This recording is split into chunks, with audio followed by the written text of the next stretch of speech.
अस्सलाम वालेकुम नाज़रीन। हकीम मसरूर अहमद ख़ान आपकी खिदमत में हाजिर है।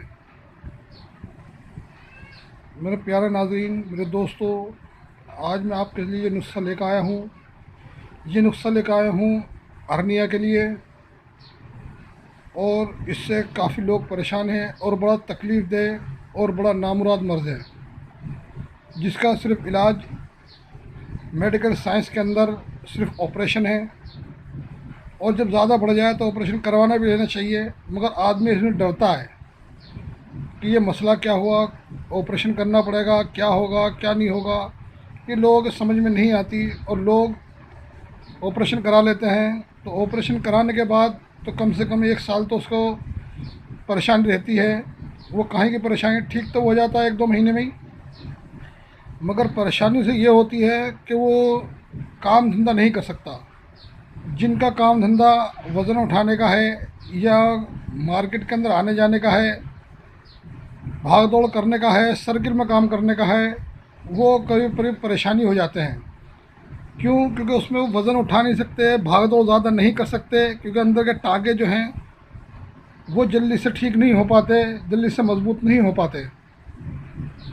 तो डॉक्टर तो इसके अंदर जारी लगाते हैं, मगर हिकमत के अंदर देसी दवाइयों में इसका इलाज बहुत आसान और बहुत ही मुजर्रब है और बहुत ही ज़ोर असर है। 2-3 खुराकों के अंदर ही ये इलाज हो जाता है। अब ये इसका मसला आता है कि इससे ये हुआ कैसे। असल में इसे अगर समझा नहीं गया तो इसका इलाज मुमकिन नहीं है, इलाज नहीं हो सकता इसका। अगर समझ लोगे तो इलाज बहुत आसानी से हो जाएगा। तो समझना कैसे है कि ये 2 तहरीकों के अंदर मसला बनता है हर्निया का।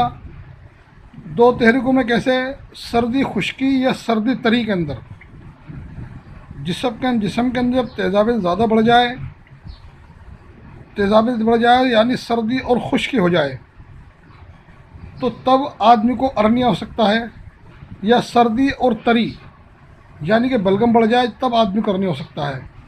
अब इसकी पहचान कैसे करें, मरीज़ को चेक कैसे करें कि मरीज़ के अंदर तेज़ाबियत है या मरीज़ के अंदर तरावट है?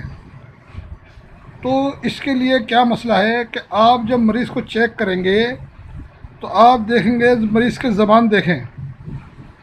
जब आप मरीज़ की ज़बान देखेंगे तो उसकी ज़बान तेज़ पिंक कलर की होगी, बिल्कुल साफ़ चिट्टी होगी, और ज़बान पे बारीक बारीक, बहुत महीन महीन बारीक बारीक दाने होंगे, सुर्ख रंग के। ज़बान सफ़ेद यानी कि पिंक होगी, सफ़ेद के करीब सफ़ेद ही होती है।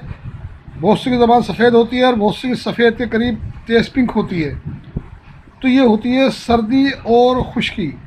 इसमें बंदे का पेशाब सुबह ही उठ के जो पहला पेशाब करेगा वो पीला होता है, पीला यानी सुर्खी माइल, और दिन में वो उसका पेशाब सफ़ेद होता है। तो ये होता है बंदा तेज़ाबी। इसके खारिश खुजली भी हो सकती है और हाजमा ख़राब, ज़बान कटी फिटी, अल्सरेटिव कोलाइटिस, आंतों के जख्म भी हो सकते हैं इसके अंदर, और इसके अंदर बवासीर भी हो सकती है। सारे अमल तेज़ाबी के, खारिश खुजली, फोड़ा फुंसी, ये सारे अलामत उसके अंदर ये पाई जाती है। अब ज़रूरी नहीं है कि सारी अलामत हर किसी के अंदर हो। तेज़ाबियत के बढ़ने से ही फोड़ा फुंसी, खारिश खुजली और कैंसर तक ही इस तेज़ाब का मसला है, तेज़ाब से ही बनता है। तो इसके लिए क्या करना है हमें, इसके लिए बताऊंगा। और तरी वाले का मिजाज जो है वो कैसे चेक करना है, कि जब आप तरी वाले का मिजाज देखेंगे, सर्दी और तरी, बलगम की ज़्यादती होगी, बलगम परेशान करेगा, सोते टाइम मुँह से पानी भी आएगा, रतूबत ज़्यादा बनेगी उसके अंदर, पेशाब ज़्यादा कसरत से आएगा और दिन में बार बार आएगा। उसकी ज़बान बिल्कुल सफ़ेद होगी और सफ़ेद ज़बान के ऊपर मोटी सफ़ेद परत जमी होगी, दही सी जमी हुई होगी। तो ये सर्द तर है। तो इसमें क्या होता है, इन दोनों के अंदर ही हाजमा ख़राब हो जाता है, हवा जिस्म में रुक जाती है।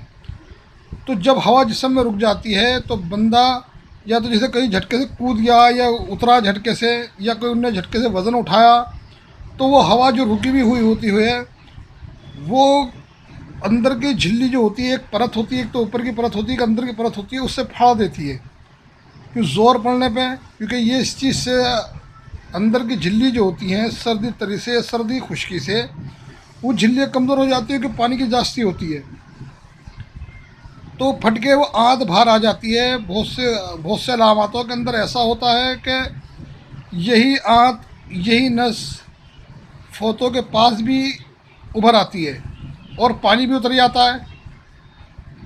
तो यह मसला जो है इसे ख़त्म कर दिया जाए, अगर इसे हाजमी ख़राबी को ख़त्म कर दिया जाए, सर्दी तरी और सर्दी खुश्की को ख़त्म कर दिया जाए, तो ये मसला बहुत जल्द ही हल हो जाता है। 2-4 खुराक के अंदर हल हो जाता है, बिल्कुल कोई दिक्कत नहीं। मेरे पास मरीज़ आए, मैंने इलाज करके दिखाया लोगों को, इंशाल्लाह 2-3 खुराक के अंदर ही इसका इलाज हो गया। अब वो जो मैं आपके सामने बता रहा हूँ, एक नुस्खा तो आपके सामने ये है नकचिकनी। ये आम बूटी है, पंसारी कहाँ मिल जाती है, ये ऐसे तिनके से आपको दिखाई मिलेंगे सूखे हुए। नकचिकनी, इसका नकचिकनी का काम जो होता है हर कोई से जानता है, क्योंकि ये दवाइयों के अंदर मिलती है और ताकत की दवाइयों के अंदर मिलाई जाती है, क्योंकि इसका मिजाज जो होता है वो गर्म और खुश्क होता है। इसे अगर सूंघोगे तो छींकें बेशुमार आती हैं। तो इसे क्या करना है, इसे लेने के बाद आप जितनी भी हस्ब ज़रूरत ले लें और इसे बारीक महीन पीस लें, यानी कि रुपट्टे में गुजार लें। रुपट्टे में गुजारने के बाद जब ये छन के तैयार हो जाए तो आप इसकी 1.5 ग्राम की खुराक लें। ये खुराक करीब इतनी बैठेगी, इतनी खुराक बैठेगी ये। इतनी खुराक बैठने के बाद आप क्या करेंगे, इसे सुबह नहर मुँह मरीज़ को, अरनिया वाले मरीज़ को एक खुराक आप निवाए पानी से, हल्के गुनगुने पानी से, हल्के गर्म पानी से आप खिला दें।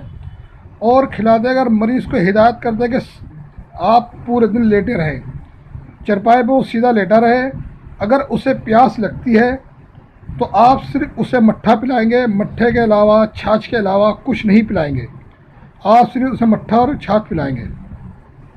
तो आप देखेंगे इंशाल्लाह शाम होते होते जो अरनिया आपके हो गई है, जो बाहर को गांठ से निकल आई है, या डबल पेट बन गया है आपका, आप देखेंगे इंशाल्लाह शाम तक ही वो ठीक होता चला जाएगा। अगर किसी को मसला बनता है, ज़्यादा पुराना मसला है और वो मसला पक गया है, तो आप इसकी 3 खुराक दें।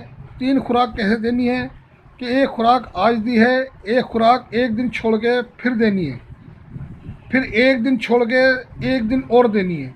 तो 6 दिन में 3 खुराक देनी है। सिर्फ सुबह ही देनी है, नहार मुँह देनी है, उसके बाद कुछ नहीं देना है। और बंदे को सिर्फ छाछ पिलानी है। कम से कम बंदा दोपहर 2-3 बजे तक तो लेटा रहे, और 2-3 बजे तक जो उसकी ग़िज़ा होगी वो सिर्फ छाछ मट्ठा होगी, इसके अलावा कुछ नहीं होगा। एक नुस्खा तो ये हो गया। अगर किसी भाई को ये नकचिकनी पंसारी दुकान में से नहीं मिलती है या बहुत सी जगह नहीं मिलती है, तो इसके लिए एक दूसरा नुस्खा और मैं आपको बता रहा हूँ। तो वो दूसरा नुस्खा क्या है, आप लौंग ले लें, जावित्री ले लें और दारचीनी ले लें। ये आपको हर दुकान पर, किराने की हर दुकान में मिल जाती है और हर घर के अंदर मौजूद होती है, क्योंकि ये गर्म मसाला होता है और हमारे सब्जियों के अंदर ये डाला जाता है। तो लौंग 10 ग्राम, जावित्री 10 ग्राम और दारचीनी 30 ग्राम। लौंग 1 तोला, जावित्री 1 तोला और दारचीनी 3 तोला। इन्हें बारीक करके आप कैप्सूल भर लें। कैप्सूल भरने के बाद आप सुबह दोपहर शाम खाने के बाद 1 या 2 कैप्सूल इंशाल्लाह खाएं। खाते के साथ ही जिस्म में जितनी भी हवा होगी वो निकलनी चालू हो जाएगी। तो 3-4 दिन हफ्ता इसे इस्तेमाल करें, और इसे 1 महीना या रेगुलर भी इस्तेमाल कर सकते हैं, कोई दिक्कत नहीं है। इंशाल्लाह हवा निकल जाएगी और अरनिया जो आपकी फैली हुई है वो धीरे धीरे बंद होती चली जाएगी, ख़त्म हो जाएगी। आपको ऑपरेशन कराने की ज़रूरत नहीं पड़ेगी। और एक नुस्खा और है, वो साथ में दे दें। वो नुस्खा क्या है, वो हाजिम है कि आप अजवाइन देसी ले लें। आम दुकान में मिल जाती है अजवाइन देसी 100 ग्राम, और 30 ग्राम उसके अंदर लाहौरी नमक सफ़ेद वाला डालें। तो ये बारीक करके आधा चम्मच सुबह शाम इस्तेमाल करें। सुबह 10 बजे इस्तेमाल कर लें और रात को सोते टाइम इस्तेमाल कर लें आधा चम्मच। ताज़े पानी से और सादे पानी से इस्तेमाल करें। इंशाअल्लाह आपको बदहज़मी, गैस की दिक्कत और अरनिया जैसी परेशानी जड़ से ख़त्म हो जाएगी और कभी दोबारा फिर लौट के नहीं आएगी। तो दोस्तों, ये आज का नुस्खा था आपके सामने, ये मैंने पेश कर दिया है। आपको अच्छा लगे तो लाइक करें, और कोई भी मुझे किसी बीमारी के बारे में पूछना है या किसी के बारे में भी आपको या किसी के बारे में किसी दवाई के बारे में जानकारी लेनी है, अगर आपकी कोई शिकायत है, कोई बात है, कोई मुझसे पूछना है, तो आप कमेंट में मुझसे पूछ सकते हैं और मैं सारे कमेंट इकट्ठा करके आपको उसकी एक वीडियो बना के वीडियो बनाऊंगा जिसमें आपका कमेंट का सारा जवाब मिल जाएगा और आपको इलाज में उसमें मदद मिलेगी। तो दोस्तों, अपने ग्रुप में शेयर कीजिए, इसे चीज़ को फैलाएं। ये चीज़ ऐसी नहीं है कि अपने तक महदूद रखें, इसे फैलाएं ताकि लोग अपना इलाज कर सकें। ज़्यादा से ज़्यादा इसे फैलाएं। मेरे चैनल को सब्सक्राइब करें ताकि आने वाली वीडियो आपको ज़्यादा से ज़्यादा मिल सके। अब मुझे इजाज़त दीजिए। आपका खादिम हकीम मसरूर अहमद ख़ान। अस्सलाम वालेकुम।